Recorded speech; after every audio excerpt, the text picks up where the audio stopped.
I think this is the first month where I haven't finished a physical book.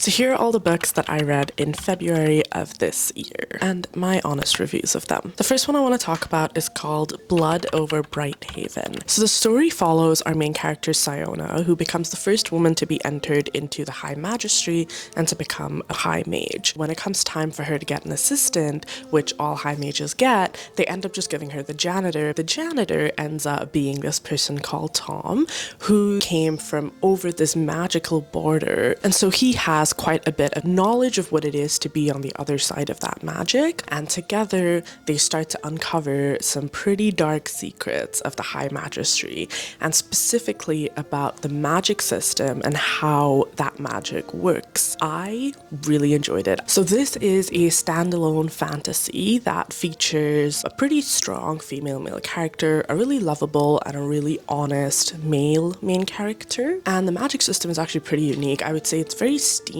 inspired, and I think the book is really interesting because it does feature a lot of parallels to colonization and to specifically the effect of colonization on native populations. I think the characters were quite well done. I liked Siona even though she was pretty unlikable quite a bit of the time, but I think it was really interesting to see her fight through her own stereotypes and prejudices that she had of Tom and her trying to actively deconstruct it. I would highly recommend this book if you're interested in stories that parallel colonization, that parallel just the experiences of a country or a people being colonized and what it is to live with that, and then also what it is to be part of that system on the other side of things. Another book that I read this month was called Spying on Whales, but it's basically just a non-fiction book about whales. If you've watched any of my previous videos, you'll know that I'm trying to do the anti-brain rot reading challenge this year. I had pre-selected